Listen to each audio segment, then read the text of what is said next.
General one स्वागत है आपका अविनेशन ट्रिपल वन के एक नए एपिसोड में, जहां आपके लिए लेकर आते हैं इंडियन डिफेंस की प्रमुख अपडेट्स को सबसे पहले। तो चैनल को सब्सक्राइब करना मत भूलिएगा। आज के अपने अपडेट की शुरुआत करने वाले हैं एम्ब्रेयर को लेकर आई एक बड़ी अपडेट से। आप सबको पता है कि एम्ब्रेयर इस समय भारत के साथ जो C390 मिलेनियम है, इसको लेकर लगातार संपर्क में है और जो बातचीत है दोनों देशों के बीच में वो चल रही है। और इसी बीच एम्ब्रेयर का एक बड़ा ऑफर सामने आया है, जहां पर तक अभी एम्ब्रेयर जो C390 मिलेनियम है, इसका एक रिफ्यूलिंग वेरिएंट और जो ट्रांसपोर्टर वेरिएंट है, ये तो ऑफर कर ही रही थी, लेकिन अब एम्ब्रेयर ने इस पूरे ऑफर को और ज्यादा अट्रैक्टिव बनाने के लिए जो 60 से 80 की संख्या में ट्रांसपोर्ट एयरक्राफ्ट है, इनमें जो air to surface weapon system है, इनके इंटीग्रेशन की बात भी कही है। उन्होंने कहा कि वो भारतीय वायुसेना के जो MTA होंगे, उनको advance air to surface weapon system से इक्विप करने की फैसिलिटी भी प्रोवाइड करेंगे, जहां पर ये एयरक्राफ्ट हार्ड पॉइंट से इक्विप्ड होकर आने वाले हैं। और ये एंटी सरफेस और एंटी शिप वॉरफेयर कैपेबिलिटी को काफी ज्यादा बढ़ावा देंगे। उन्होंने ये भी कहा कि C390 मिलेनियम एक वर्सेटाइल मल्टी रोल प्लेटफॉर्म है, जिसका इस्तेमाल अलग अलग उद्देश्यों की पूर्ति के लिए किया जा सकता है।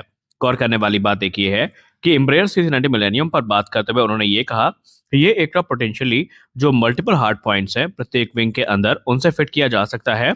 और ये हार्ड पॉइंट जो heavy stand of weapon system है, जिनका जो वजन है वो 800 किलोग्राम से 1000 किलोग्राम तक हो सकता है, उसको कैरी करने में सक्षम होंगे। जैसे कि रुद्रम 2 जिसकी वेट की बात करें तो वो अप्रोक्सीमेटली 800 किलोग्राम तक है, उसको ये कैरी करने में सक्षम होंगे। और उन्होंने ये भी कहा कि ये नज्म MR जैसी जो मिसाइल है, या जो दूसरी ब्रह्मोस का जो नेक्स्ट जनरेशन वेरिएंट है, उसको भी कैरी करने में ये जो एयरक्राफ्ट है वो सक्षम होने वाला है। देखिए, अगर हम MTA प्रोग्राम की बात करें तो इस समय मेन कंपटीशन अब जो C390 मिलेनियम है और A400M एटलस है, इसके बीच में ही बना हुआ है, क्योंकि पहले ही इंडियन एयरफोर्स ने कंफर्म कर दिया है कि जो जोरावर लाइट टैंक है उनको एयरलिफ्ट करने में प्लेटफॉर्म सक्षम होना चाहिए, जिसका सीधा मतलब ये है कि जो C130 जो सुपर हर्क्यूलिस है वो ऑलरेडी इस प्रोग्राम से बाहर हो चुका है। जैसा कि हम लोगों ने पहले भी कहा था कि भारतीय नौसेना की तरफ से जो तपस अनमैन्ड व्हीकल है, इसको हरी झंडी दी जा सकती है और एक लिमिटेड नंबर्स में ये भारतीय नौसेना के द्वारा खरीदे जा सकते हैं। और इसी क्रम में एक बड़ा डेवलपमेंट हमें देखने को मिला है, जहां पर इंडियन नेवी के सोर्सेज ने मीडिया से बताया है कि जो Tapas medium altitude long endurance unmanned vehicle है, इसको जो ग्रीन लाइट है ये मिल सकती है। इंडियन नेवी के एक हाई रैंकिंग नेवल ऑफिसर ने मीडिया से बात करते हुए कहा कि भले ही दृष्टि 10 UAV जो है, इसको अभी हाल ही में कह सकते हैं इंडक्ट किए जाने की बात सामने आई है, लेकिन ये जो तपस अनमैन्ड व्हीकल है ये भी भारतीय नौसेना के कंसिडरेशन में है। और एक लिमिटेड नंबर में जो तपस अनमैन्ड व्हीकल है, इनको भारतीय नौसेना की सर्विस में हिस्सा लेने का मौका मिल सकता है। भारतीय नौसेना तकरीबन 10 की संख्या में जो तपस अनमैन्ड व्हीकल है, इनको खरीद सकती है, जिन्हें स्ट्रेटेजिक नेवल बेस में स्टेशन किया जाएगा, जो कि खासकर अंडमान निकोबार आइलैंड में उपस्थित है। यहाँ पर जो मैरीटाइम सर्विलेंस ऑपरेशन है, उनको जो तपस है ये पूरा करने में सक्षम होगा। भले ही तपस ने अभी तक जो क्वालिटेटिव रिक्वायरमेंट्स हैं उनको पूरा न कर पाया हो, लेकिन फिर भी भारतीय नौसेना ये मानती है कि इनकी करंट कैपेबिलिटी भी भारतीय नौसेना के लिए काफी यूजफुल हो सकती है और भारतीय नौसेना उसका उपयोग अवश्य करेगी। आपको यहाँ पर एक चीज और पता होना चाहिए, वो ये है कि जो तपस अनमैन्ड व्हीकल है, ये फिलहाल DRDO के द्वारा लगातार इंप्रूव किया जा रहा है और लगातार ये रिग्रेस टेस्टिंग से गुजर भी रहा है। अब यहाँ पर जो एक क्राइटेरिया रखा गया है, उसमें 30,000 फीट का एल्टीट्यूड है और जो एंड्योरेंस टाइम है वो काफी ज्यादा वहां पर अभी तपस जो है उसको मीट नहीं कर पाया है। लेकिन फिर भी DRDO प्रयास में है कि जो क्राइटेरिया सामने रखे गए हैं उसको इस ड्रोन की सहायता से पूरा किया जा सके। अब तपस को लेकर यह भी कहा जा रहा है कि आने वाले भविष्य में इसका जो वेपनाइज वेरिएंट है वो भी हमें देखने को मिल सकते हैं, जो कि एयर लॉन्च जो क्रूज कह सकते हैं एंटीशिप मिसाइल्स हैं, उनको लॉन्च करने में सक्षम होंगे। तो देखना ये है कि तपस प्रोग्राम हमें फुल कॉन्फ़िगरेशन को पूरा करता या फुल क्राइटेरिया को पूरा करता कब नजर आता है। खैर, ये चीज तो लगभग कंफर्म है कि भारतीय नौसेना 10 से 15 की संख्या में जो ड्रोन्स हैं इनको खरीदने वाली है। जैसा कि हमें पता है कि भारत आत्मनिर्भरता को प्राप्त करने के लिए लगातार आगे बढ़ रहा है और एक के बाद एक जो बड़े डेवलपमेंट हैं वो हमें डिफेंस के क्षेत्र में देखने को मिल भी रहे हैं। और इसी क्रम में हमारी अगली बड़ी अपडेट आ रही है ऑर्डिनेंस पैराशूट फैक्ट्री कानपुर से, जहां पर ऑर्डिनेंस पैराशूट फैक्ट्री कानपुर ने एक बड़े माइलस्टोन को अचीव किया है, क्योंकि उन्होंने जो पैराशूट हैं, खासकर पायलट पैराशूट हैं, इनके मास प्रोडक्शन को शुरू कर दिया है। इन पैराशूट्स को विशेषतया इंडिजिनस लाइट कॉम्बैट एयरक्राफ्ट तेजस को ध्यान में रखकर बनाया गया है। ये डेवलपमेंट न सिर्फ भारत की बढ़ती एरोस्पेस टेक्नोलॉजी का एक प्रतिबिंब है, बल्कि यहाँ पर जो कॉस्ट एफिशिएंसी है उसको भी काफी ज्यादा इम्प्रूव करेंगे। अब ये जो पैराशूट जो OPF के द्वारा बनाए जा रहे हैं, इनकी कीमत है 8 लाख प्रत्येक पैराशूट की, यानी प्रत्येक पैराशूट 8 लाख की कीमत पर ऑफर किया गया है।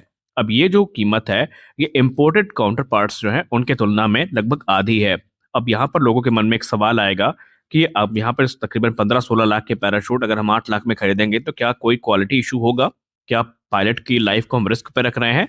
तो ऐसा बिल्कुल भी नहीं है। इन्हें स्वदेशी तौर पर इंजीनियर किया गया है और ये इंटरनेशनल स्टैंडर्ड्स को पूरा करते हैं जब बात रिलायबिलिटी और स्ट्रेंथ की आती है। और ये जो कॉस्ट इफेक्टिवनेस है, इसका क्वालिटी से कोई लेना देना नहीं है। ये इंटरनेशनल स्टैंडर्ड को फॉलो करके बनाए गए हैं। अब ये जो पैराशूट है, ये कस्टम मेड होते हैं, जो कि हाई स्पीड ऑपरेशन जो तेजस में होते हैं उसको ध्यान में रखकर बनाए जाते हैं, जहां पर ये 2205 किलोमीटर प्रति घंटे की स्पीड को विथस्टैंड कर सकते हैं। और इनकी जो फंक्शनैलिटी है, ये 50,000 फीट तक होती है। और बहुत सारे जो स्पेसिफिकेशंस हैं वो अभी और पैराशूट के अंदर शामिल किए गए हैं, ताकि जो इमरजेंसी की स्थिति में पायलट है वो सेफली एस्केप कर सके एयरक्राफ्ट से। अगर कोई क्रिटिकल इमरजेंसी हो जाती है तो पायलट की सेफ्टी को यहाँ पर पूरी तरीके से जो इंश्योर है वो किया गया है। तो आपने एक चीज़ तो गौर करी होगी कि इस समय जो बहुत सारे इंडिजिनस सिस्टम है वो भारत में ही बनाए जा रहे हैं, जो इस चीज़ का प्रमाण है कि भारत आत्मनिर्भरता की ओर लगातार आगे बढ़ रहा है। और आने वाले भविष्य में वो दिन दूर नहीं होगा जब भारत अपनी सारी ज़रूरतों को पूरा करने के लिए जो विदेशी कह सकते हैं एक्सपोर्टर्स हैं उनकी तरफ नहीं देखेगा, बल्कि हमारी कंपनियां ही हमारी ज़रूरतों को पूरा करेंगी। हमारी अगली बड़ी बड़ी एरोनॉटिकल डेवलपमेंट एजेंसी से। एरोनॉटिकल डेवलपमेंट एजेंसी इस समय एक और बड़े सिग्निफिकेंट माइलस्टोन को प्राप्त करने के काफी नजदीक है। और ये सिग्निफिकेंट माइलस्टोन होगा लाइट कॉम्बैट एयरक्राफ्ट तेजस मार्क 2 के डेवलपमेंट में, जहां पर बहुत जल्दी इसकी जो आयरन बर्ड टेस्ट फैसिलिटी है इसको ऑपरेशनलाइज कर दिया जाएगा। और ये फैसिलिटी बेसिकली अगले कुछ महीनों में ऑपरेशनल हो जाएगी, जहां पर एयरक्राफ्ट के जो सिस्टम है इनको पहले ही टेस्ट कर लिया जाएगा, इंश्योर कर लिया जाएगा पहली उड़ान के कि ये सारे सिस्टम अच्छे से काम कर रहे हैं या नहीं। अब अगर हम आयरन बर्ड की बात करें तो जैसा इसका नाम ही इंगित करता है कि यहाँ पर जो फुल स्केल मॉकअप होगा तेजस मार्क 2 का, वो यहाँ पर टेस्ट किया जाएगा, जहाँ पर जितने भी एस्पेक्ट होते हैं उन्हें सिमुलेट और टेस्ट किया जाएगा। और उसके बाद जो चीज़ें हैं वो आगे बढ़ाई जाएंगी। आपको बता दें कि लाइट कॉम्बैट एयरक्राफ्ट तेजस मार्क 2, या आप इसको खाली तेजस मार्क 2 भी कह सकते हैं, ये 2025 में रोल आउट किया जाना है। और उसके कुछ ही समय के बाद इसकी जो पहली उड़ान है वो भी संभावित है। लेकिन उसके पहले यहाँ पर एरोनॉटिकल डेवलपमेंट एजेंसी ये इंश्योर कर लेना चाहती है कि इसके जो सिस्टम है वो सही से काम कर रहे हैं या नहीं। क्योंकि अगर हम अलग अलग मीडिया रिपोर्ट्स का एक निचोड़ निकालें तो हमें यही सुनने को मिलता है कि 2025 के मध्य या अंत तक इसका जो रोल आउट है वो हमें देखने को मिलेगा। और उसके बाद मार्च 2026 तक इसकी जो पहली उड़ान है उसको शुरू कर दिया जाएगा। और एक रिगरस जो टेस्टिंग है उससे ये गुजरने वाला है। और 2028 से 30 तक इसके जो प्रोडक्शन है इसको शुरू किए जाने की जो बात है वो सामने आई है। ये एयरक्राफ्ट इनिशियली 120 की संख्या में खरीदे जाएंगे, लेकिन आने वाले भविष्य में सेकेंड फेज का जो प्रोक्योरमेंट होगा उसके बाद 200 की संख्या को ये एयरक्राफ्ट पार कर देंगे। और भारतीय वायुसेना इस समय इसको लेकर बहुत ज्यादा इंटरेस्टेड है। इनफैक्ट वो तो काफी बेसब्री से इसका इंतजार कर रहे हैं। तो देखना ये है कि हमें तेजस मार्क 2 के दर्शन कब होते हैं। हालांकि एरो इंडिया 2025 में भी हमें कुछ इंटरेस्टिंग जो सरप्राइजेज हैं वो एरोनॉटिकल डेवलपमेंट एजेंसी की तरफ से देखने को मिल सकते हैं। तो आज के इस वीडियो में बस इतना ही। आशा करते हैं ये वीडियो आपको अच्छी लगी होगी। वीडियो अच्छी लगी वीडियो को लाइक करिए, नए चैनल को सब्सक्राइब करिए। मिलते हैं अगले वीडियो में, तब तक के लिए जय हिंद।